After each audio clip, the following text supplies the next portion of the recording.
How to be an artist. Step 31. The Call of the Daemon. With guest Peter Limberg.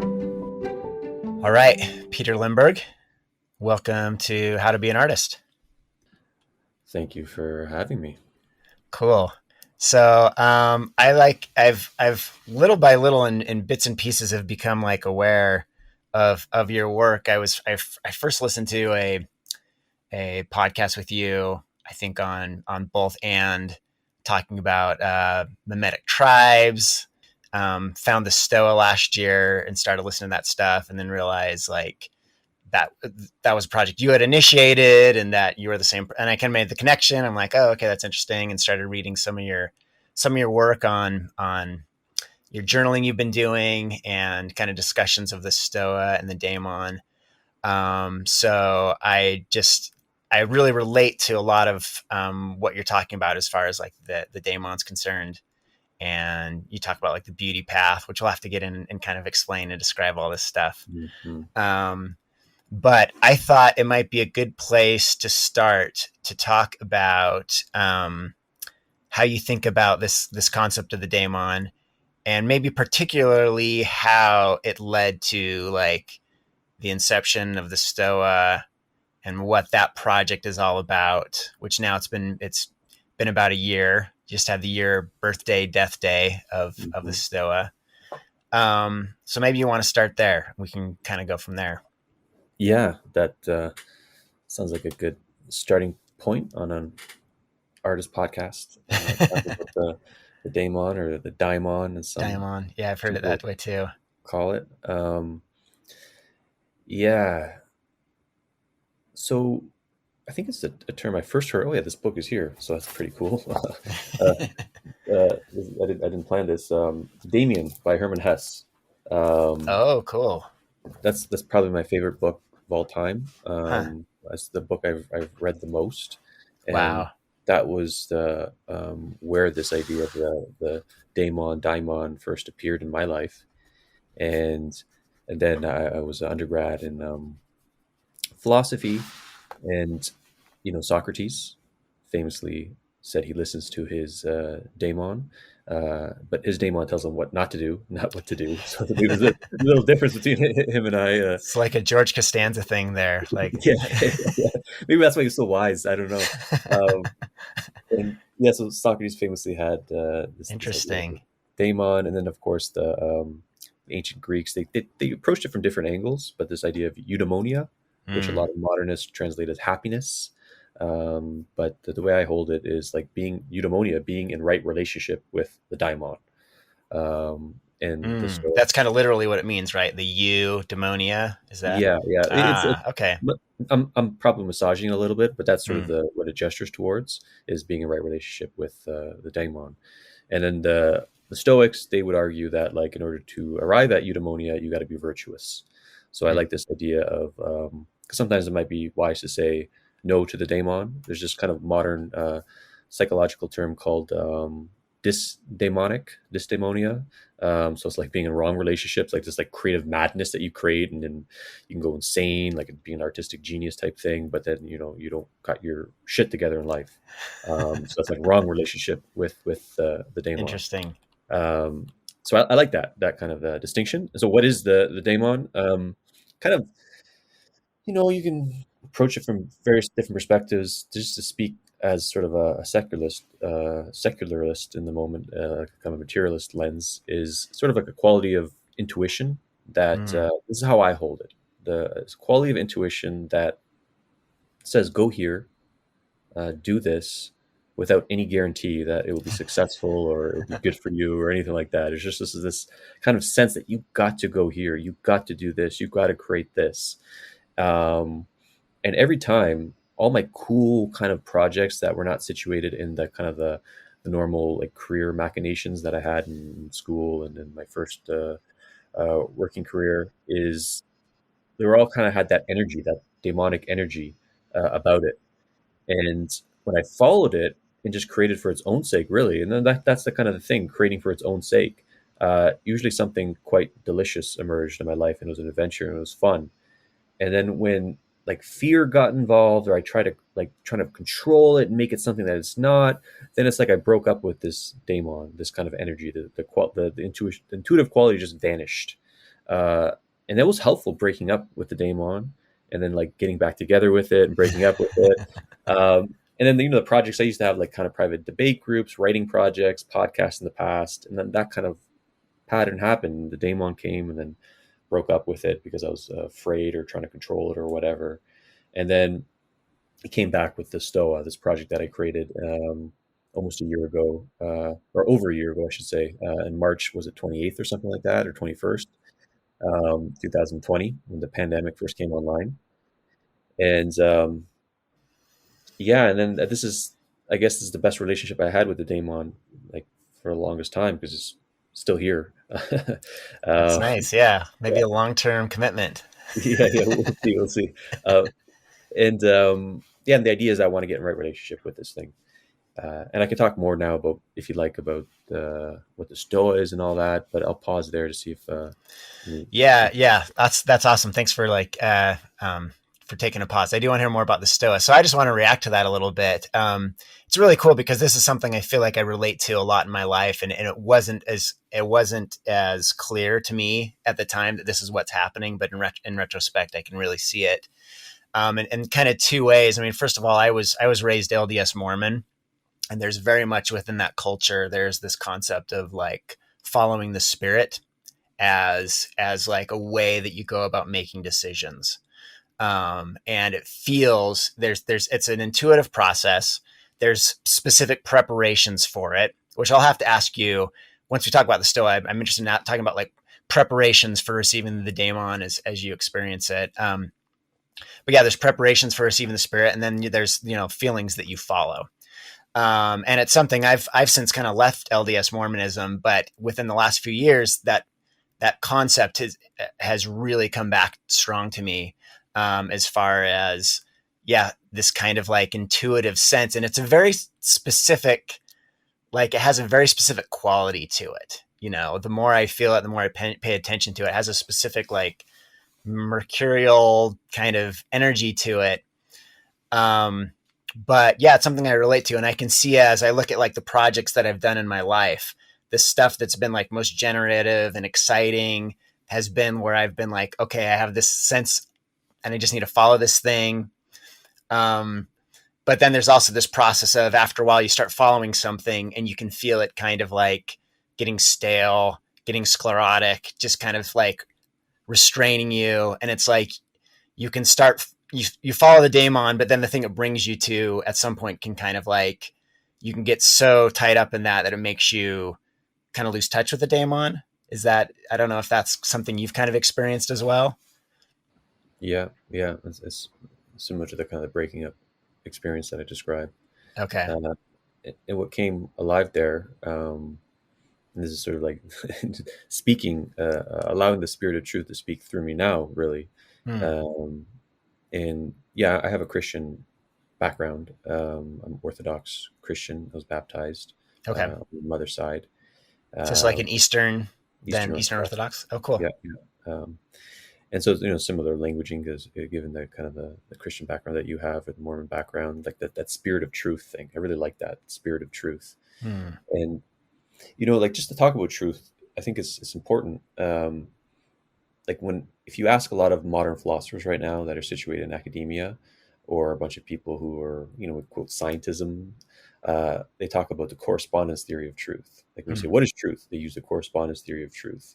This is a theory that states that, okay, whatever your model of reality is has to map over, correspond towards reality, and when it does, that's the truth. Hmm. Okay. um, and then so you can do scientific tests for it, whatever, and then that's the truth. And then that's different than being truthful, like mapping your word to what you really believe to be true. Yeah. And so it's like, if you ask me for directions, I can give you directions like, yeah, yeah, the gas station's over there. I really believe that to be true, but it's actually not true. I put you in the wrong direction. So Hmm. it's like I'm being truthful, but I didn't tell you the truth in the correspondence theory of notion. Yeah. And I think there's a different category with the spirit of truth. It's something maybe higher or more like above the two of them. But I think being truthful, really grounding your like your speech muscle to what you believe to be true, but also have a sensitivity to that spirit of truth that can kind of like channel through you and speak to that, through that, with that. And then I think that's a great guidance system, to be honest. Like, like be loyal to the truth and the correspondence theory, speak truthfully, but be sensitive to that spirit of truth channeling through you. And I think if you can get right relationship with all those three types of truth, I think that's the sweet spot. Okay. And then, I think you can do that with speech, but I also think journaling helps too, and just creating art. Hmm. Um, yeah. Yeah, almost when you talk about this like speaking truth, I mean, even the way that you're like gesturing it, there definitely is like a creative element to it, right? That there is like this truth of like creation. You make a truth by it being by birthing a truth, right? Um, but yeah, I like this idea too. It seems seems to be what you're implying also is that there's like a balancing between these different types of truth, and maybe this gets back to like what you were talking about with like dystomonia, the getting out of balance, that you can follow that and with such like just ignorance and shutting everything out, so that can become imbalanced and crazy a little bit. Yeah, Um, totally. but yeah, why don't you talk a little bit about the particular like instantiation of this process with the Stoa, like how that felt for you, how that kind of came about. There's already a big, I mean, there's a big year-long story here now for the life of this thing as well. So Yeah. I guess to let's see, because there's always, when people ask me this, it comes up differently each time. Um, yeah. And so before COVID came online, there's, I guess, three things that I was doing. One, I was doing a podcast um, that wasn't called the Stoa. It was called something else, and it was more about kind of like exploring all these weird ideas on the internet, all these kind of like mimetic tribes is what I call them, different philosophies that are active in our kind of collective consciousness. So that was the podcast was about. And then I was also doing an in-person, two in-person meetup groups, one with the same theme as the podcast, and then also a Stoic group, Stoicism group, which, I'm maybe a practicing Stoic. And, and that and both groups were pretty popular. And then I wanted to open up kind of like a philosophical coffee shop, as you know. mm-hmm. You drew that kind of sigil for me in one of my entries, and but then COVID happened, so that wasn't kind of didn't feel realistic. And I wanted to call it the Stoa, that coffee shop, because the Stoa is the Stoa Pokali is where the original Stoics were hanging out, and then that's where they got the name, like, oh, the Stoics. But the Stoa is actually not about Stoicism. They did all kinds of crazy stuff at the Stoa, the ancient Stoa Pokali. So I kind of like that idea, having a philosophical coffee shop, call it the Stoa because it's stewarded by a Stoic, but we just talk about what's most alive, Yeah. like the original Stoa. So that was sort of the idea. COVID happened. Obviously, the coffee shop thing wasn't going to happen. I was kind of uninspired with the podcast because it feels sort of like limited of the framing initially, just kind of exploring ideas. And then I couldn't meet in person, obviously, with my groups. And so just kind of like in a kind of a demonic insight, like, okay, let's just fucking create an online Stoa. Like I can merge my podcast, merge my meetup groups. So I started doing kind of like, I call it a communal podcast, where I started like recording sessions, but had a bunch of people ask the guest questions instead of just Yeah, you're me. always inviting a bunch of people in, which I think Yeah, is really cool. Anyway, yeah, yeah, continue. yeah. And we've had, like sometimes like 20 people show, sometimes 300 people show. We've had guests from like Noam Chomsky, ContraPoints, the late James Cars, a lot of big names, cool names, indie thinker names, to have this kind of communal podcast. And so there's like it's split up, I guess, in two things to Stoa. There's that kind of that communal podcast thing where someone comes in and then they share their thoughts, and then a bunch of people in the room ask them questions. And then we have this wisdom gym aspect where just a bunch of cool kind of spiritual types of practices, whether it's like breath work or kind of meditative practices, like kind of conversational practices that are not recorded, that are kind of reoccurring and ongoing. And so that was sort of like, I guess, the event space is bifurcated in the Stoa. And it's been going on for over a year now, and it got a lot of buzz. Not mainstream, even though it got a mention on New York Times, Hmm. surprisingly enough. But it didn't Interesting. get like mainstream attention, I would say, but it's like amongst these kind of weirdo intellectual niche Yeah. groups, Yeah. it has a lot of buzz. It's kind of like almost the epicenter of a lot of like kind of intellectual happening. Similar with what like my Toronto groups were like the epicenter of the Toronto intellectual scene. This noosphere, or the Stoa is sort of like the epicenter of all the cool stuff being thought of from the noosphere. So that is sort of a snapshot of where it is, and I can speak of where it's going. But yeah, it's quite alive still for me, and the Daemon is still here, Still burning. So still maybe burning. this is a good place to talk about like life and death then. Like is part of the daemon being alive for you with the Stoa, does that involve some sort of like death? Well, one thing, for some reason, this death subject is coming up every day with different people, and I do think it's like someone was describing it to me yesterday. It was actually an artist, Alex Ebert. I don't know if you know him. He's I'm that not guy. familiar with the name. He has a pseudonym band. It's pretty cool. But anyways, he's kind of like a Grammy award winning artist. He's coming to the Stoa soon. Uh, and let's see if I can get into this. Yeah, Edwin Sharp and the Magnetic Zeros. That's the band that he's famous for. The Okay. song. And I was talking to him the other day about death, and he basically said that like we have no death rituals anymore in our Mm. society, and because of that, there's just like this permanent adolescence, almost this cancerous thing in our society because it's like just wants to keep living, living, living, living, Yeah, living, and spreading. exactly. And then being in right relationship with death as an individual and as a collective sort of allows you to get in right relationship with reality, really. And I found with kind of like the other creative projects that I had is like there's a sense that it will go on forever, or like it's supposed to be like the best thing ever, and all this kind of like nebulous like belief about what it should be. And I'm with the Stoa and how I move forward is everything's almost like time bounded or criteria bounded. It's like I don't view it as something that's going to last forever. Mm. And originally I got this idea of like the Buddhistic sand mandala, like like you create this like they create this. I think it's Tibetan Buddhists. They create this like beautiful mandala out of sand, colored sand, and then they create this thing and they just fucking brush it away. And Yeah. I'm like, oh, that's what it's about. That's what the Stoa is. Um, and so I created this thing on this 1 year birthday, maybe the end of the Stoa party, Mm-hmm. and I was genuinely thinking I was going to end it. I was like probably 70% certain at one point. Then it started fluctuating, but I left everyone in suspense if it was going to continue or not. And then we had this really beautiful like death ritual, like all these people did all these practices together. A bunch of people cried. I cried, and then I annoyingly surprised people like, "Hey, we're continuing," and then journal entry, "We're back, we're reborn." Um, yeah, but it was an important kind of ritual to do that, and I might do that again, but it has to kind of feel right. But yeah, I hold on to this whole place lightly. It could end tomorrow, and in spirit, I'm okay with that. Well, Yeah. maybe not. I'm attached to it. I'm not going to bullshit you, but it's like I want to be in spirit, like okay with that. Yeah, something to aspire to. That's Yeah, funny that you say like cancerous, like we want things to live forever, and that's just kind of part of our culture is like this immortality. Obviously, it's like the most extreme version is like ideologies like transhumanism, yeah, which yeah. I mean they have their place there. They're just like, yeah, let's live forever.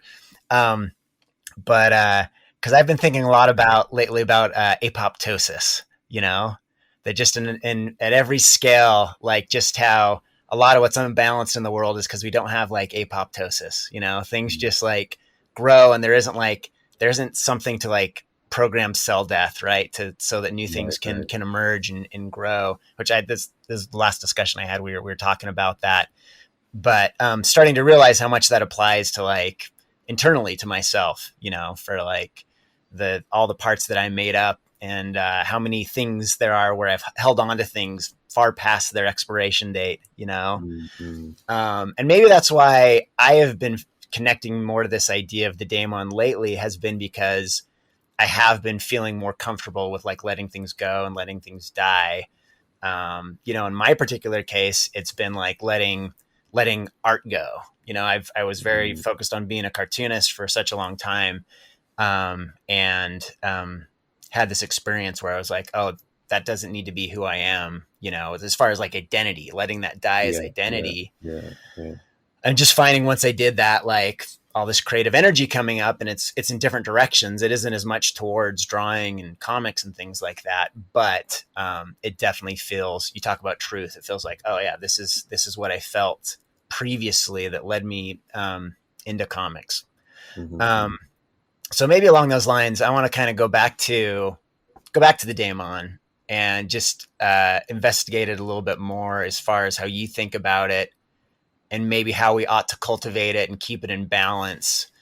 So I'm interested in how you think about like preparations, and I think death does apply to this. I mean, I think to talk about this ritualistic dying of things, that seems to be a part of the preparation that allows space for the daemon to reemerge. But I wonder if you have any other thoughts on like what preparations do you make? Do you think about what practices do you have that help the daemon to emerge to be heard clearly?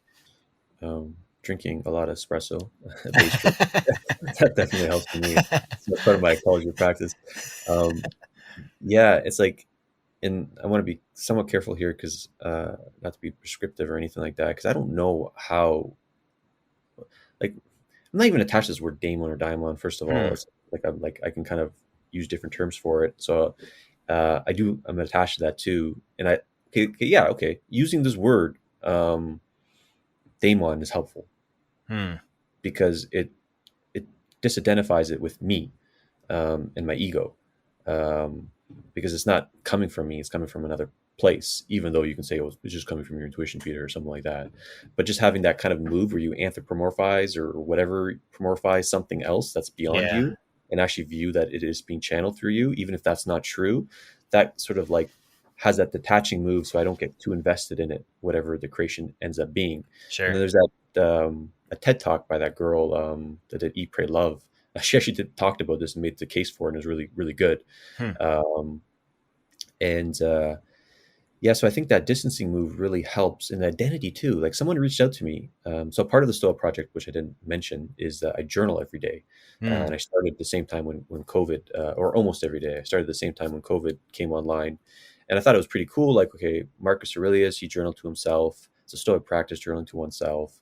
Journaling during a pandemic is pretty cool. And I'm stewarding this thing called the Stoa. So it just felt like right. And so I started doing it. And then And the this work is all public. Your journal is all public, right? Yeah. yeah, these ones were like I used to journal to myself often, just deleted them afterwards as a spiritual practice, but I started doing it publicly and kind of putting it out there. And then a lot of people are inspired by them. They got a lot of buzz in the space. People are following them, and someone reached out to me, says, "How do you write so much?" Like, like, and he started asking me writing advice because he was receiving writer's block, and then he talked Yeah. about how he identified as a writer, and I'm like, perhaps you should double click on that identity, because I like I don't identify myself as a writer. I'm Hmm. just someone who writes. But if I were to identify myself as a writer, I probably wouldn't write, because I'm like, oh shit, I have to be a good writer now. Like, Yeah. I don't think I don't even care if I'm a good writer. Like, well, I care, but it's like it's not why I write to be a good writer. Yeah. Long as I have someone who looks over, because I have mild dyslexia, so I have someone who looks over my spelling and stuff. But as long as like the spelling is good and the grammar's cool, then I just want to express. I just want to like allow that spirit of truth or that daemon to just kind of like channel through me and create whatever wants to be created. But yeah, something with that identity piece, like, and this is something maybe we can talk about, or I have a question for you. Something about art is really interesting because Hmm. identifying as an artist is could trip someone up, I can imagine. Like, what is art? Art is like one of Yeah. those words that like it's probably better not to have a clear definition of what it is. Yep. Yeah. Well, that's definitely it's almost this paradox that I feel like I fell into because that's I've done this podcast, how to be an artist, and for me I feel a lot of it is like trying to redefine and re-understand what that means for me.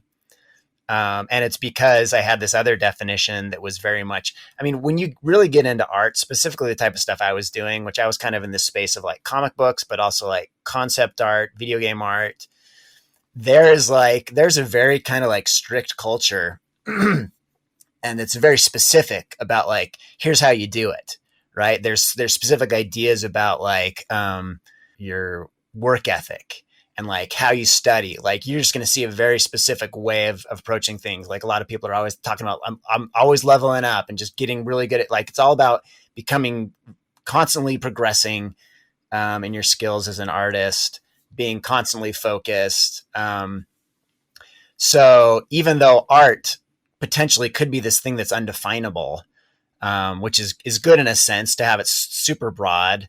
It is possible to exist in this culture where art has this very, very specific definition. And I'm sure it's different for other people doing different types of art. And that's where I found myself. It's just I found myself in this place where it's like, oh, I have to follow these certain, guidelines. I have to draw every day. I have to always be like focusing on getting better. I always have to be producing stuff, working on a personal project, whatever it is. There's these very specific ethics that were kind of like constraining the possibilities. So then with this podcast, it's about coming back and saying like, okay, well, what does it mean? What does it mean to be an artist for me? And I feel like this discussion, and when I first heard you talk about like life as an artwork, that's when it started to come alive for me of like, okay, this is about the space around me, like it's not so much about this specific thing that I need to do. But it's almost like the way I've been thinking about it lately is that these products that we call art are really they're kind of artifacts of a bigger process of like the life as artwork. That's how it's kind of feeling to me lately. But I don't know, maybe you could speak to that a little bit. Yeah. And I'll stumble at the edge of my thinking here. So like one thing that I mentioned to you before, is the idea I quite like called Philip Reef's term of deathworks, Okay. where it's like works of art that undermine the sacred underpinnings of a society. That's right. Yeah. And then that's contrasted to life works, which is like I don't think he used the term life works. Maybe I just introduced it, but it's like it's the opposite of death work. It's like a work of art that sort of puts emphasis on the sacred. And to lean on like Durkheim's notion of the sacred. Sacred is sort of like a ritual, like an object or a totem or something that has a unifying effect on a group of people. And it's a good definition of the sacred. I hear a lot of people use the word sacred, and it's just this like vague, inscrutable word that I can't figure out. But anyway, yeah, and I that's why I kind of gravitate to Durkheim's definition. And I can be jazzy and kind of like look at the other ones as well and kind of see the parallels. But yeah, his definition is tight, and using it to kind of understand the life work, death work, it's like, okay, death work's trying to like separate people, atomizes people, and life works are the things that bring people together. Yeah. And I'm like, yeah, I love that notion. Like, I want the Stoa as a life work. Stoa, I view Stoa as a piece of art, an artwork, but it's a life work. And I want my life, like, why stop there? Like, I want my life to be a life work. I want when people come encounter with me and feel my presence, I want them to be inspired. And then I want people to be life works. I want to be inspired by them. So I really like this idea of like creating your whole life as an act of art in this sense of becoming an artwork or a life work. There's the thought that was at the edge of my thinking there about art. But yeah, I'll pause to see. Okay. Yeah. Well, I just get really pumped when I hear you start talking about life life as artwork. I'll have to kind of like stop and think like where that, like why that is. Yeah, I don't know. I saw the thought that returned to me. Yeah, it's something like that label of art, right? It's like almost that label is bestowed on things that people don't know what to do with. Like, it has no fucking like concrete function in society, right? It's like, oh, this doesn't like help us achieve something, so let's call it art. But I really think like art in like, if the Daemon is truly emancipated, art is a transformational act. The lines between kind of like art or like kind of like a spiritual practice or something gets blurred and becomes one and the same. And so I like this idea of liberating art, emancipating Daemon. So when we encounter true art or life works, we're transformed with our engagement with it. And the best art does that already, but it's sort of like bounded in this tiny kind of like this like I don't know, sacred space in a way. It's like you can like touch the sacred, but it's desacralized because it's like, it's bounded by a certain thing or whatever. But I like the idea of just like carving out more sacred space, getting more sacred real estate in our life. Hmm. I think the way to do that is to create and become a life work. Okay, this is what and now I can clarify my thinking a little bit as you're talking. What is exciting about that idea is it makes art not about an end goal, but it does make it about your focus becomes what is the experience, right? You're Mm, talking about the life as artwork. What is the experience of making art? Not just making art, but obviously of like living life and focusing on the quality of that experience.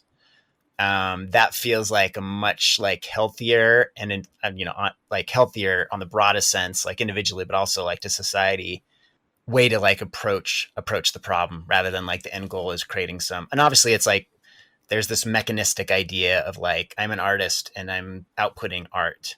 In contrast to that, there's this idea of just more alive idea of like I don't know, something about what you said about the idea that when people enter into your life, that it has some sort of like unifying positive effect, right? mhm, mhm, I don't know. That really appealed to me too. mhm,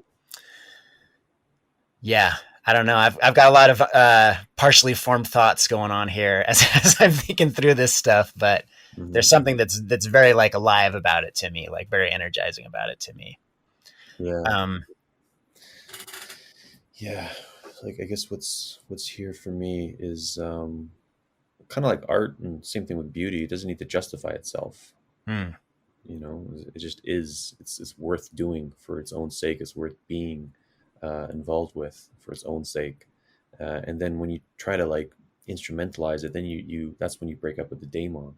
hmm, And it's unfortunate a lot of these like great industries, whether it's like the comics or music or film, it's like, you know, you got all these people just squeezing art, you know, trying to like squeeze dollars out of it. Um, sure.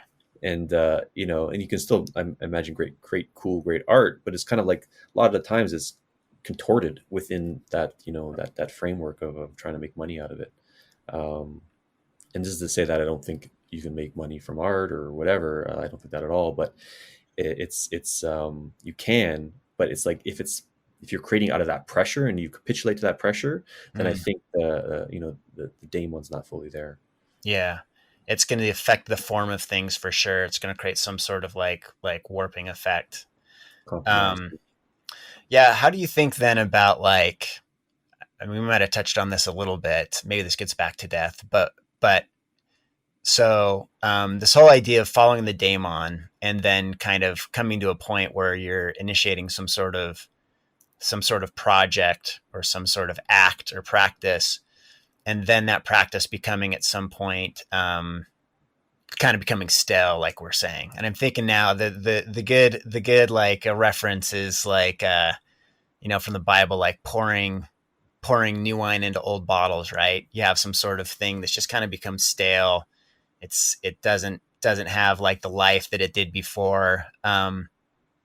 So is that just a matter of death? Is there another way to think about that, like approaching that? Well, what's because you know the whole death ritual, yeah, like conceptually we get it, but like what's that look like? Um, and I think there's something about just really being tethered to the truth in kind of all three domains, like the truth, truthfulness, and spirit of truth. And if you kind of like really speak through that, I think that has sort of an effect that you will presence when something's off, when something needs changing, when something's not right.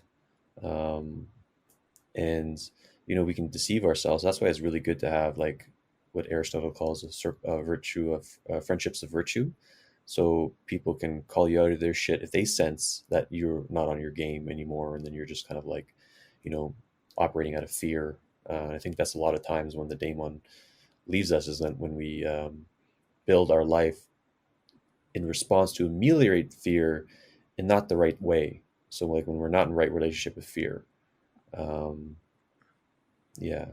So there's something there about just really being loyal to truth in such a way that it has a transmuting effect, and it allows you to change when change is needed. Hmm. What does right relationship to fear look like to you? What does that feel like? It's probably similar to being in right relationship with death, you know. And so, what does it look like to me when fear enters my body? I don't react to it by engaging in some kind of script or just trying to achieve some goal. And usually, when people get, I was just talking to someone on a coaching practice about like being obsessed with metrics. Usually, there's a fear going on there, because if you're obsessed with metrics, you want to control, and if you want to control, why? Like sometimes it's good, obviously, in the right context and domain, but if there's an obsession with it, usually there's some kind of like wrong relationship with fear, I find. Hmm. So it's like actually having intimacy with this state, and it comes online, and like what's it want, what's it asking. Sometimes it's good, sometimes it's not, and then responding from that instead of reacting um, from that. And one of my practices is like translating my felt senses, my emotions into words and propositions so I can engage in dialogue with it. I do that in journaling practices, private ones, where I just have a conversation with my emotions and see what it wants. And it's never a binary thing, right? It's always nuanced and sophisticated. And it's always a surprise of what the result is when I kind of really follow that inquiry with the spirit of truth. Um, Hmm. so that's perhaps one way to go about it, and I imagine there's many other ways to get into right relationship with fear. Yeah. It seems like there may be a lot of right ways to be in lot of good ways to be in right relationship with fear, but in general, um, kind of that relationship where it is totally reactive and unexamined is probably something to move away from to to Yeah, learn to kind of open that space around it a little bit. and just to jump in there with the like just that framing right relationship. I've been using that Yeah. all the time these days, but just right there, that just like does like that has an alchemic effect, because it's like, oh shit, yeah, I can be in right relationship with an emotional state, a constellation of emotions. Wow, what's that look like? If I can be in right Mm. relationship with something, I can be in a wrong relationship with something. And there's sort of like an intuitive sense, like, yeah, I kind of am in wrong relationship with this thing called fear or whatever it is. And the Stoics, their axiomatic thing is to live in accordance with nature. And I like to kind of rephrase that as being in right relationship with reality, or being in right relationship with God if you have like a more theistic view. Um, and if you're going to be in right relationship with reality or God, you got to be in right relationship with everything that is in reality or in God, like our emotional states, other people, our projects. And so that's kind of cool, like presencing that phenomenon, that thing, like how do I be in right relationship with this thing? And Yeah. coming from a place like, I don't fucking know right now. That's usually the most honest starting place. Like with Socrates, the only thing he knows, he doesn't know nothing type thing. And so I think that is the honest starting place for a lot of these kind of considerations. Yeah. Yeah, that hits home for me a lot right now because I've been thinking very heavily about specifically different all types of uncomfortable experiences and emotions that I have and how that shapes like the choices I make. I've just become like very very keenly aware of that lately. How it's a very subtle process, but there's something that's a little uncomfortable, and so I just kind of avoid that, or it goes with fear as well. But just seeing how it is a way of kind of denying reality, and it is a way of like not being in right relationships with those things, just to say like at least I'm trying to change to a perspective, at least like opening the door and saying like, well, let's at least look at this thing, Right. which I haven't realized, but I'm starting to realize just how many things in my life are just like these very very subtle discomforts where I'm just like, yeah, I'm just not going to deal with that. I'm just going to avoid that. And it just Right. completely shapes, and it also limits decisions when you're talking about like obviously like what like the daemon is calling you to do. That oftentimes it does call you to places that where you have to transverse fear and Yeah. discomfort. I'm Yeah. sure you've experienced that. Um, like personally, when I do the like podcasting, like the anxiety, like the social anxiety of doing it is always something that's like present for me, and so it's something where I've had to like get to be more comfortable with it and to kind of learn to have a right relationship with that. But yeah, Yeah. it seems to be part of the territory, you know? Yeah. It's like when I first started, so before the Stoa is sort of like kind of on a Zoom call, and it's more on a YouTube thing now than a Mm, podcast. But I used to do podcasting for about maybe before that, like 2 years before that, and I was just like, oh, like a podcast hustle, just interviewing so much people, and I was so afraid going on the podcast at first because, like I don't view myself as having the highest verbal intelligence. Like I can't just talk extemporaneously and then this beauty comes out of my mouth. yeah. Um, I mispronounce words all the time. I trip up my sentences. I jumble my metaphors, and I just feel like, and I used to, when that thought occurred, I just like it triggered something when I kind of mispronounced something or whatever. It's like Yeah. I'm a fucking idiot. Everyone's gonna think I'm a loser, this or that. It's just a bomb of irrationality just Yep. emerged from this, right? And then I actually have a good friend, Andrew Taggart. He's a philosophical, practical philosopher, and we engaged in an inquiry before I started the podcasting thing, like 3-4 years ago or whatever it was, and we talked about this and just really feeling into the fear, and then kind of the scripts that emerge. Like, oh, I'm an idiot. I'm on this. If you trip on my words, but it's like, who cares? Like I'm, as long as I'm anchored in the spirit of truthfulness. Like if I mispronounce a word here or there, it's like maybe it's and I'm contrast all the galaxy brain shit I'm talking about.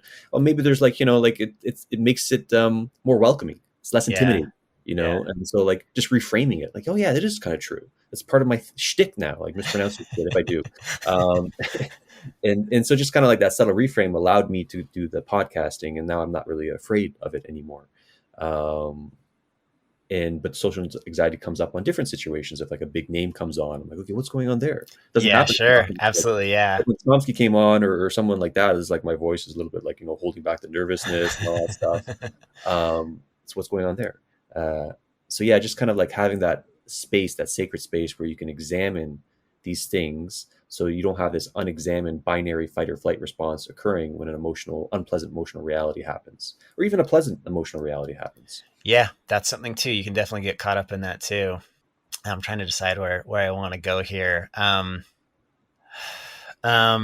yeah, so I'm gonna take the plunge. So I very recently had like a an experience with this that really brought it to the forefront. So I left to do like a week long meditation retreat, and I was signed up to do it at Monastic Academy, which I know you're familiar with.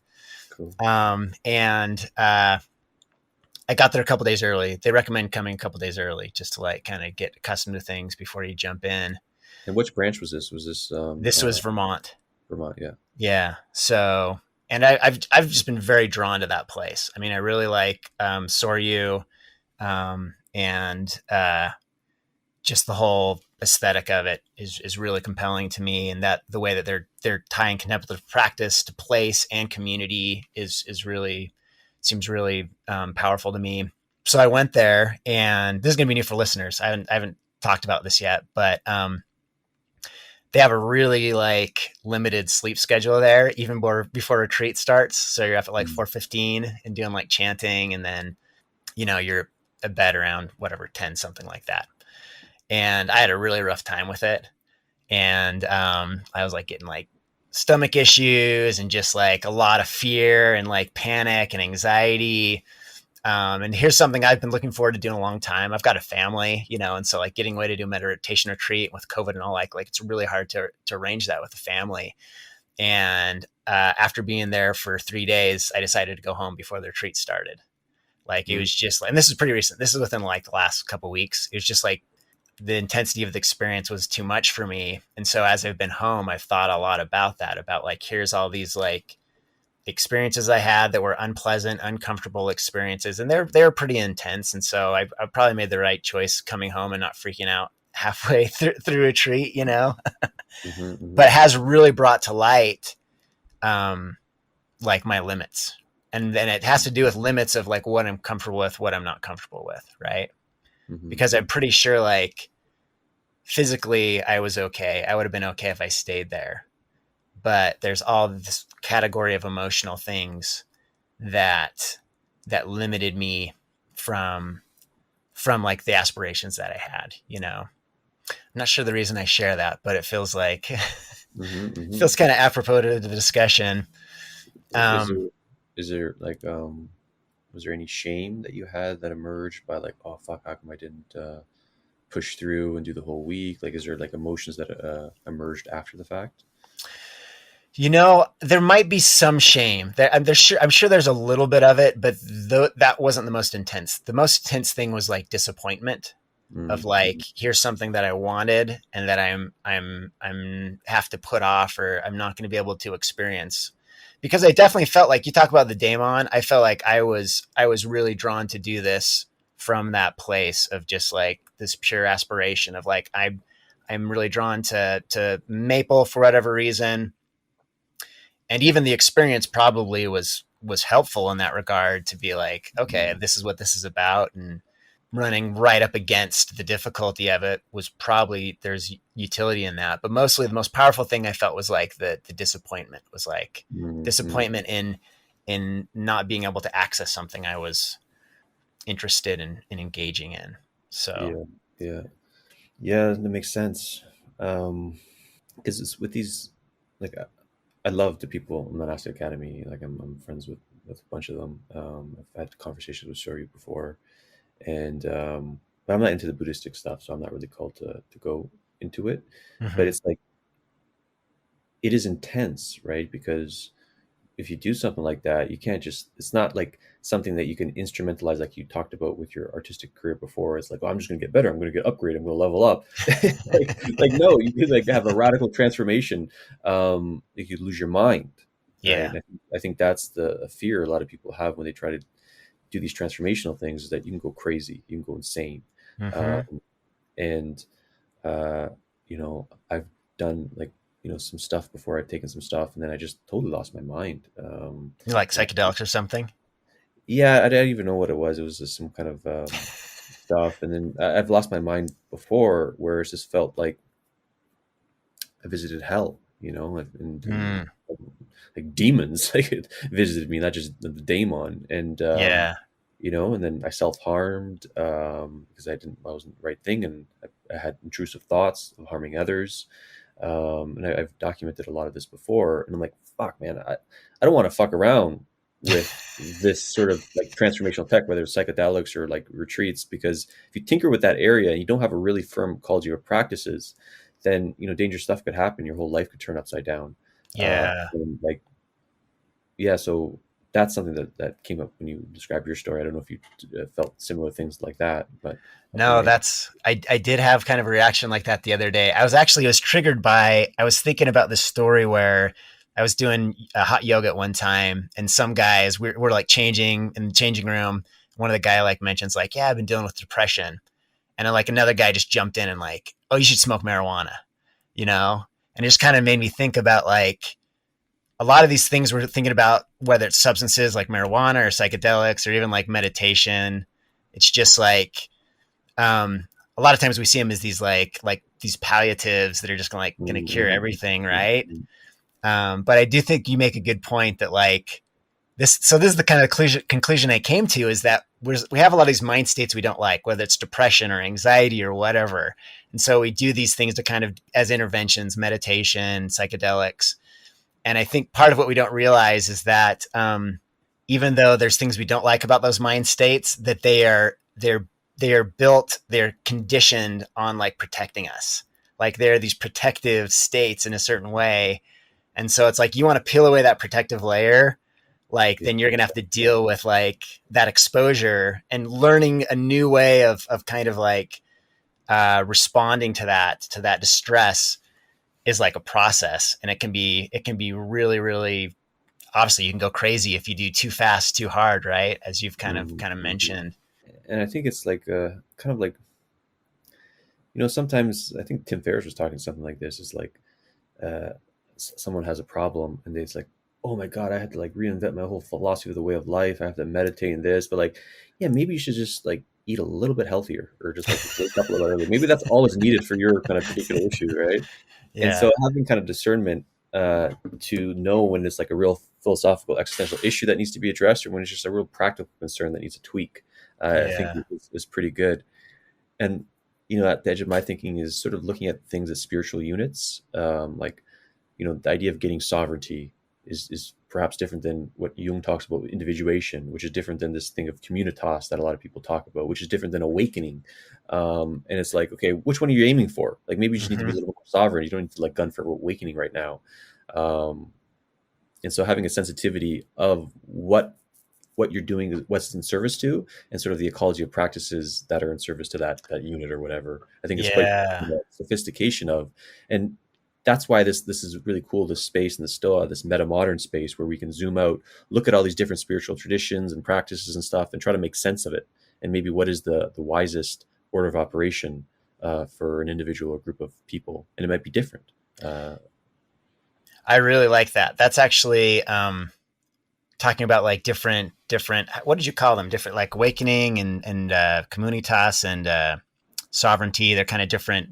They're almost different aspirations, I guess, as far as Yeah, I just labeled spiritual units. Perhaps there's a better name for that, but because they all have different like phenomenological states, as I yeah. understand them, and there's different ways to get there, and then they're in service towards different thing. And this is why I Hmm. really like wisdom, right? Because wisdom is helps you figure out what to pursue and what to aspire to. It's interesting. I was able to have like one meeting with Soryu at before the retreat started, and kind of what he said to me is like clarify your aspirations.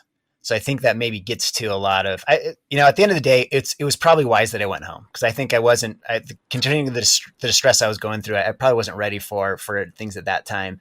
But I think another factor of it was this thing that you're getting to is like what is that kind of like end spiritual goal you're trying to get to? Like, what is that aspiration? Like, what sort of form are you trying to? And there's that like the notion of like spiritual bypassing or Mm. even like stoic bypassing or psychological bypassing. It's like, you dive deep into one of those domains, whether it's like all the psychotherapy stuff or the spiritual stuff or perhaps the stoic stuff, but like what are you covering up potentially by going there? Maybe it's something Yeah, that you're covering up that you should look at first before you dive into that that other thing. thing. Yeah. Yeah. I still want, while we still have some time, I want to talk with you a little bit more about journaling and like how you approach journaling. And the reason for this is I have this journal that's been sitting on my bedside table, and it goes back to when I returned from an LDS mission when I was like 20. And it's as longer I've been going, the more space there is between each entry. It's like there's like a year between each entry. But I noticed that I've kind of like held on to this thing. It's been sitting on my bedside table, and it's one of these things where I kind of like picked it up the other day, and it's like, why am I still like, why am I still holding on to this journal? Like, what is my intent with this journal? And it was something that's it's very big within Mormon culture. Keeping a journal is very big, but I don't think I really examined like why. There's kind of this vague idea that I'm keeping some sort of record for future generations. I wanted to talk with you about journaling as far as like maybe rethinking how I approach this project of journaling and thinking about why I might do this thing in the future. So maybe you can talk a little bit about journaling for you. What's the purpose there? So I guess two sources of inspiration for the journaling practice. So I guess I'll say how it evolved. I used to journal just to myself. I opened up Hmm. a Google Doc or a Word document. I journaled, and it was just the raw as shit. Like all my deepest insecurities, my fears, my shames, things that I could never really. There's no real space to really welcome. Even might be even too dark for a therapy session. So Hmm. it's like just stuff that I could just really be truthful because I hate not being truthful. I just hate being limited in that regard, and I feel suffocated in these environments where there's so much bullshit going on. And so the journal was that space for me. And it was too raw. Like I was even afraid that, okay, I don't want a fucking record of this, that it would get blackmailed or something. So I deleted them all, right? And Yeah. so I just journaled really raw. And usually like usually the sweet spot's like a 90-minute, like having that, and then usually a Hmm. catharsis happens, like something usually happened, like that was that issue, and then I just deleted it. And so I did that for have way like over 10,000 hours of doing that approach. Hmm. And it's partly inspired by even I was doing it before I found out about this, but a similar technique, the artist way. Julian Cameron, I think she has something called morning pages. So the first thing you wake up, you just write 3 pages, and then free us like kind of stream of consciousness style, Hmm. which is similar to what I've done. But I also complemented it with my experience with my philosophical counselor. I think I mentioned him earlier, Andrew Taggart, where we just engaged in Socratic dialogue together on a Zoom call. And this is how my coaching practice is. It's not really coaching, it's philosophical counseling that I do. Is that with something that feels most existentially alive, like a pain point or whatever, like a curiosity, something that wants your attention, and then presencing it in dialogue with another, and then seeing what emerges, just asking Socratic questions, and then usually it's a surprise that emerges. And it was so beautiful, those conversations. Talking about beauty, that's beauty. That was a beautiful conversation. And so I kind of was influenced by that. I'm like, I could do this myself in a journal entry, just on talking to myself. Um, and so like those two things were kind of influences.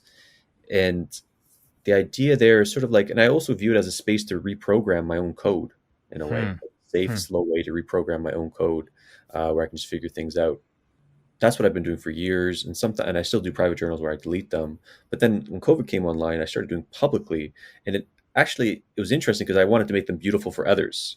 Hmm. So I still wanted to be 100% like tethered to that truthfulness muscle, but mindful enough that like, okay, all these different reality tunnels are going to read it. So how am I going to like make it beautiful for all these reality tunnels? So this interaction of just like speaking through the spirit of truth through my written word, while awareness of sort of the performance aspect of it, and then being authentic that I am also awareness of the performance aspect of it, right? Which I am transparent about, created these weird journals, and I have done like over 300 of them, and then a lot of people dig them. And now I'm actually thinking, because me and my wife we're getting serious about having a child now. I'm Hmm. thinking like, oh, my kid is going to read these fucking weird journals. That's kind of awesome. Like, it's like I better like step up my virtue game, like. So this kind of like legacy thing now is coming online, which it didn't before when I was journaling. And Yeah. so that being said, there's like not, I don't think I can reduce it to one motivational schema. The Yeah. motivational schema has changed, but right now there's like a multitude of different motivational factors of me writing, and I still don't know why I'm writing. I'm discovering it, and that's probably one of the motivational factors is discovering like why I'm journaling.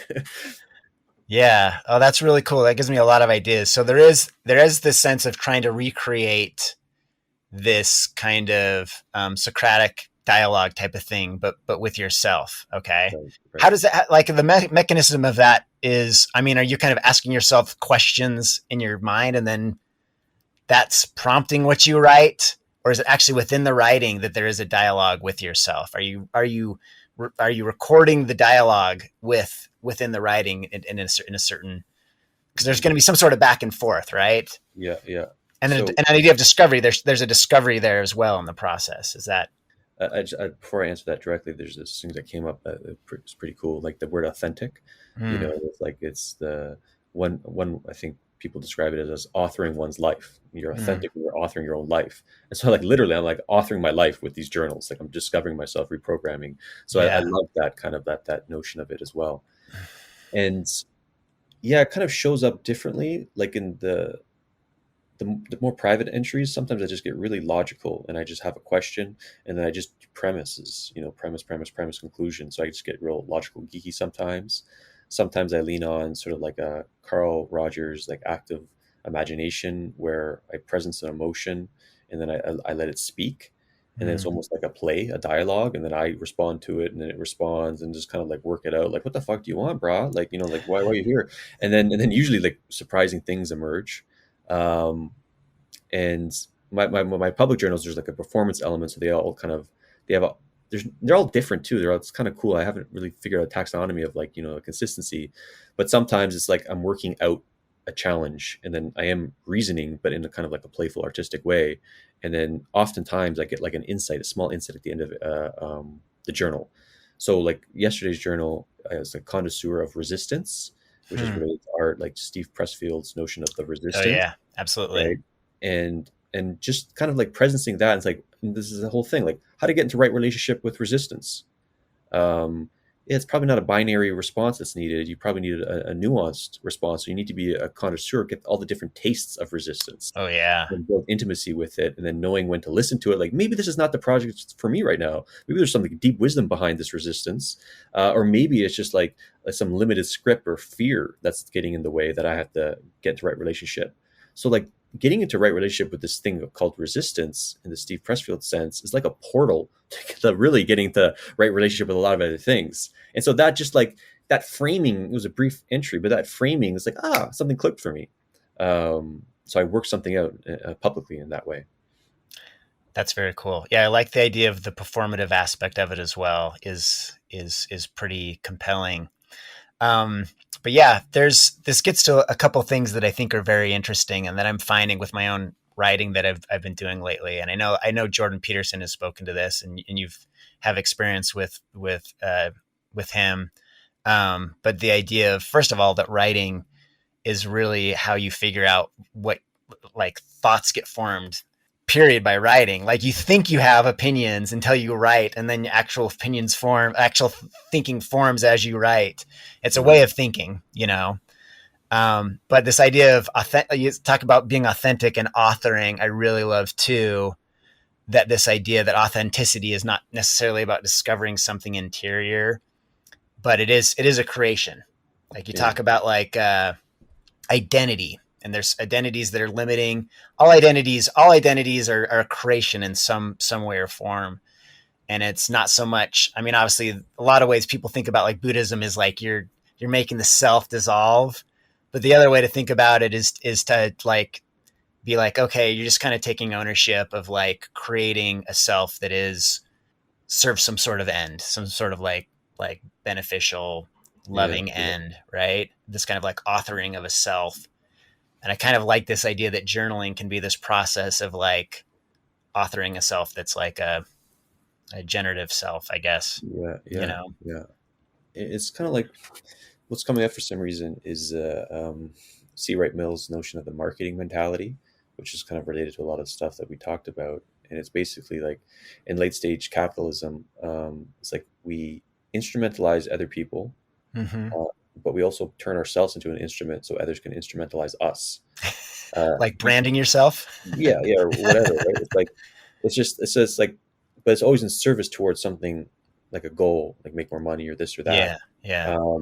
But what if you're playing? That's good for finite games to an extent, but like, what if you're playing an infinite game and you don't know what the goal is? Mm. What are you instrumentalizing yourself for? You know, and so that state is probably best to just discover, you know, yourself and like author yourself, um, and be on that journey. And yeah, that seems quite delicious to me. And then you're obviously going to solve play games, infinite games. You're going to achieve goals on the journey of discovering yourself. But like, why be so obsessed with arriving when like the journey is so fun and beautiful? Yeah. That's a pretty good way to put that. So let's see, maybe we can, to kind of wrap up, I think it'd be good to, that'd be like a beautiful way to end it, actually. But there's a few other things I may want to address first. I want you just to talk a little bit about, maybe to wrap up, what it means for you to practice Stoicism. You talked about your practice of Stoicism. Um, by the way, that's a gigantic water bottle. That's a. I keep Yeah, wanting to make the joke. I thought you were going to get the big water bottle. yeah. Um, Gotta stay hydrated with all this you guys, demonic yeah. action.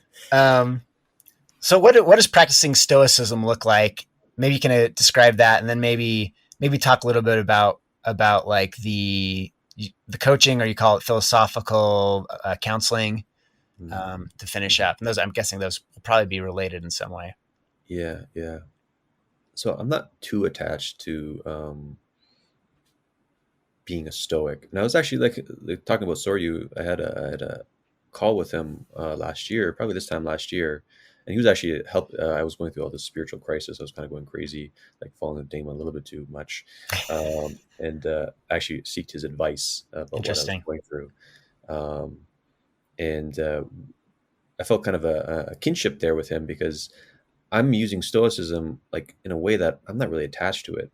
And Hmm. then he has the same relationship with Buddhism, it seems. It's like, yeah, it's Interesting. sort of like a marketing to get people in the door, but like I don't really care. I can kind of look at this from multiple perspectives. Hmm. It's kind of like the process that's important. And that's the same thing I view kind of Stoicism. I'm like, I get turned off talking about Stoicism publicly because it's like, oh, then I got to defend it. What happens if I actually like imposter syndrome comes up? Like, what happens if I don't know this historical fact, like this like Stoic nerd knows about or something? Like, and then I don't like that. but it's like Epictetus, right? It's like, don't explain your philosophy, embody it. Hmm. And then you got to have the capacity to be embodied first before you can actually embody a philosophy.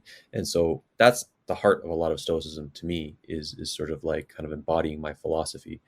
um, and the Stoics, the cool move that the Stoic makes. So in order to be in the right relationship with reality, they argue is that you just got to be virtuous, full stop, right? That's the main thing. Be virtuous, and then they lean on those cardinal virtues. Prudence, practical reasoning, courage, temperance, and then justice. And justice is sort of like harmony with oneself and other people. And I just like the chef's kiss, the cardinal virtues, man. They got it. Um, and then prudence is the mother of all virtues, practical reasoning, like just embodying your reason. And a part of that, to me, the Stoics, I don't think the Stoics talk too much about the Daemon, so I'm like kind of like a weird Stoic in that regard. But it's like, to me, to be good at reasoning, practical reasoning, is putting reason in its place, knowing Hmm. when to put reason in its place, and start listening to something else. Hmm. um, Yeah. Especially in this complex world that we live in, we don't know what the fuck is going on. Like, we think we can do a good thing, we could actually fuck things up. So perhaps it's better to bet on something else, like a kind of this more demonic intuition. Um, so anyways, and there's the Stoics have a lot of wonderful, what I call lived heuristics, like the dichotomy of control, just radically focus on what's in your control. Amor fate, love thy fate, where the obstacle's the way. Any bad shit that happens, emotional reality or just kind of physical reality, you just say, yes, I want this to happen, and then you act as if. And they have a lot of others which have been corroborated by positive psychology and all these Hmm. like cognitive behavioral therapies influenced by Stoicism. So it is a really beautiful tradition, but like, they don't really, it's a dead lineage in a sense. Where, like, a lot of Buddhistic lineages or like Orthodox Christianity, it's living. They know what it's like. Like the people practicing, they exchange their knowledge from like their mentees, and it lives. Where a lot of Stoics died at the fall of Rome, um, and so we have, and most of the literature is missing too. So we don't really know how they kind of like, it's the living tradition is not there. And so I like the idea of breathing some life into it, by kind of like engaging with like Wim Hof method. We have something in the Stoic wisdom gym calling it like the Stoic breath, and Hmm. emphasizing journaling again as a Stoic practice. And so, like, how can we actually embody the philosophy, not just fucking argue about it and talk about it? So Yeah. that didn't. I don't know if that answered your question fully, but No, it sort of. does, but it does seem like that relates again to like the counseling as well, the coaching, that there has to be some sort of like sharing of things for it to be embodied, as far as like, this is the thing, these are the things we do, these are the practices we do, right? And obviously Yeah, having yeah, kids is another way yeah, to yeah. propagate a living practice, right? We have an ecology of coaches, but none of us like the name coaches. But it's just the kind of like the thing that feels like that's most kind of like can speak to people right away. They get what it's about. Yeah. Um, but yeah, I lean on sort of the philosophical method that the guy that I used to go to, Andrew Taggart, does. It's just kind of like focus on what's kind of most existentially salient, what's alive. It's usually a pain point, something nebulous, and try to like stumble our way to it, and then through kind of philosophical Socratic dialogue, see what emerges, and it's usually a surprise. Hmm. Like a catharsis happens, and it's important to set the container. I believe I agree with Joseph Pieper when he says like the basis of culture is leisure, and like to order to truly philosophize, you have to be in the state of leisure. And this is not like being in the Interesting. future or anything, but just being on the like a state of timelessness. Okay. Because then you're like more intimate with reality or God or whatever when you're in that state, and you can really philosophize. That's why I don't like having hard stops in the conversation. I let it like drift over the hour or whatever. So that's pretty much what it is, and it's so cool because like the Stoa is attracting so much interesting people. Like I just jumped off a coaching call right here. It's a really interesting conversation, so I'm really loving it. Um, and what else? Oh yeah, the one thing I wanted to add too, like the Stoics talk about virtue, uh, and I mentioned Aristotle's virtue of friendship, and I actually think you can't be virtuous without others, without an ecology of virtuous people. Yeah, Because if we absolutely. we'd just be this automatic individual guy, like, oh, I can just be virtuous, and you're bullshitting yourself. You need people to call you out on your shit. You need people to lovingly keep you in check and put you at your edge of your thinking. And that's sort of what that practice is like we're in this sacred space, this timeless space, and we're friends of virtue right here, figuring out what be in service towards the person who called in, to figure out what is best uh, for you to pursue your life, and like what should you aspire to, what's your spiritual unit that you should be aiming at right now. Is it a sovereignty, is it awakening, is it communitas? And just figuring that shit out, because life is so fucking complex. Like even the givens, like just paying taxes and like moving to a new house and like raising a kid, it's like, oh my god. And then you got to worry about enlightenment and awakening and all this shit. It's like, and there's a meta crisis and existential risk. Like, oh my goodness, and like, what do we do? And so this is why these conversations about what matters most, this is the Stoa's catchline, what matters most at the knife's edge of this very moment, is usually something that's alive in us. Yeah. So I think it's really cool what you're talking about with what the Stoa has become as far as how it's pulling people together. And I'm guessing it's a pretty just like diverse.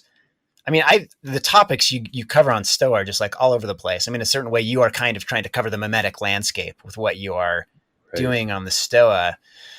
But there does start to become some sort of like thing starting to form around there, people being drawn to that. And I mentioned this a little bit. I had a conversation with Jason Snyder a few weeks ago that there is kind of this culture that is forming around these different kind of somewhat related mimetic tribes that have similar interests, and people might kind of try to call it like sense making or like metamodernism or these different kind of labels for this conglomeration. But there is definitely a sense of like some sort of like coming together of some sort of culture. But I wonder what you think about is there's kind of the sense within the culture too that like you can't name it, that if you try to start naming something, it's going to like destroy the spirit. I think that's true to an extent. And Jason, I was his first guest, and I think I inspired to both end podcasts with Jared and Jason because they liked the mimetic mediation. So it was supposed to be like a Oh, mimetic cool. mediation podcast. Nice. And I'm good friends with Jason. He's actually doing a series on the Stoa on Doom or Optimism. It's going to be like a short series.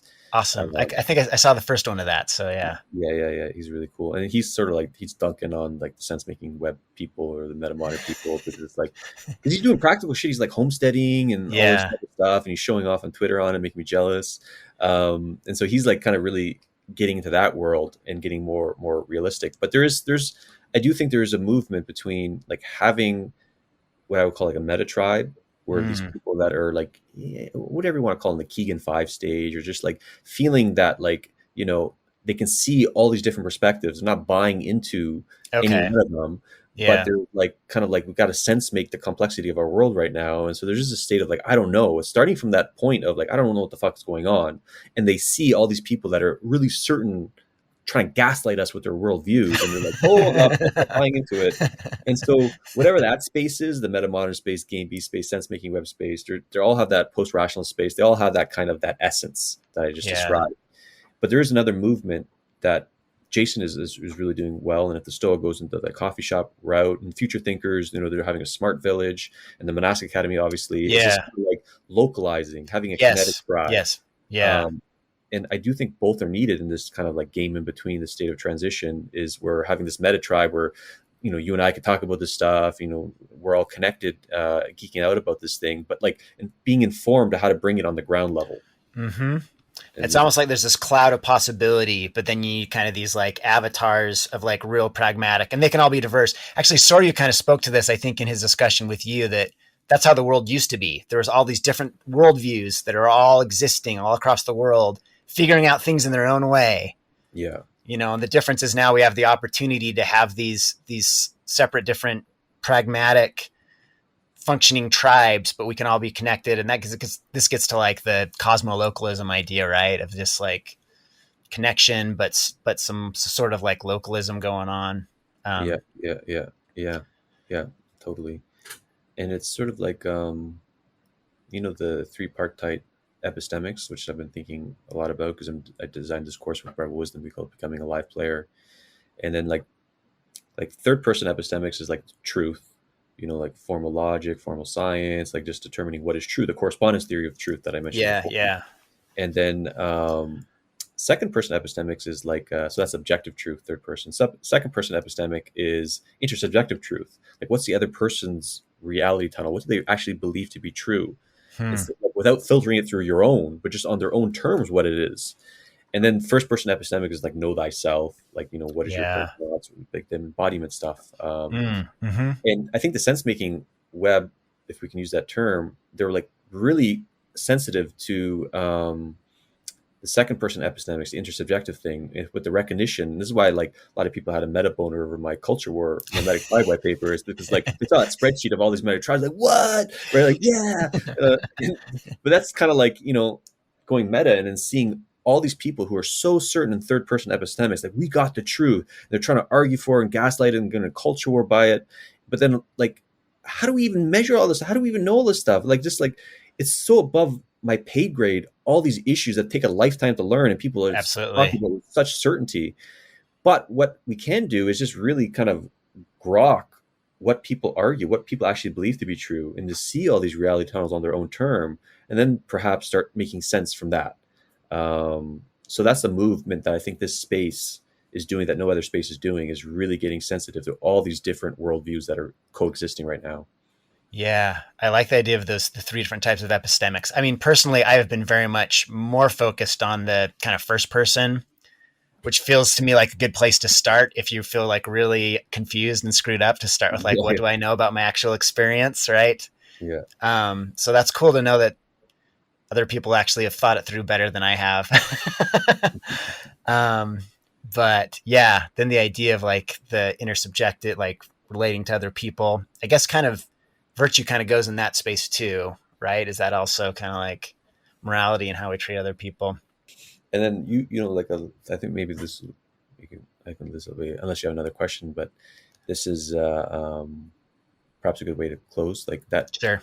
That after the year of the Stoa ended, I did this piece, the four attractors of the Stoa, which you helped Mm-hmm. kind of like create four illustrations for. So maybe that could be in the show notes. People can check that out. Really awesome illustrations. Like you Thank landed you. them, you nailed them. So thank you Oh, so much thanks, for man. doing that. And then the second attractor was, yeah, the four attractors kind of map over nicely to a lot of stuff we talked about. Like the first one is becoming a life work. Mm, It's like I want to become a life work myself. And then the second one is the second attractor of the Stoa. So I didn't like that. I call them attractors because I didn't like having goals or whatever, but just like something that the Stoa, it feels like it's moving towards mm-hmm. demonically. And the second attractor is that thing with the second person epistemics intersubjective, is culture war to culture dance. Mm-hmm. And I think we could start having a culture dance if we really start understanding someone without like kind of understanding them to like get them to convert to your opinion or some shit like that. Let's just kind of have the capacity just to really understand someone, even if their thoughts are scary. And if you really do that, if you really culture dance with someone, it's like it's going to invoke a lot of scary emotions. But that more fat day, stoically, that's an opportunity to get into the right relationship with those emotions. So Mm. actually, I view that this transition from culture war to culture dance as really a therapeutic exercise and also a spiritual exercise in a way, because it's an opportunity to practice all these things that we've been talking about. Yeah. Yeah, that's very cool. Well, yeah, Peter, thanks for taking some time to chat with me. I think the stuff you're doing is really interesting and compelling, and I'm super grateful that the Stoa is out there just causing trouble and throwing dust into the air. So I hope you keep following that Daemon, and it's really great chatting with you and getting kind of your take on some of the ways that I'm kind of thinking about things. It's really helpful to me, and I'm going to take a lot from this discussion. Hopefully, it'll generate some good stuff too. So anyway, Beautiful. thanks, man, and I hope we can do it again soon. Yeah. Thanks so much, Brandon, and thanks again for the art and being part of the Stoa in that regard. And yeah, I had a blast today. Awesome, thanks. You've been listening to How to Be an Artist. To support this podcast, you can go to patreon.com/H2BNA.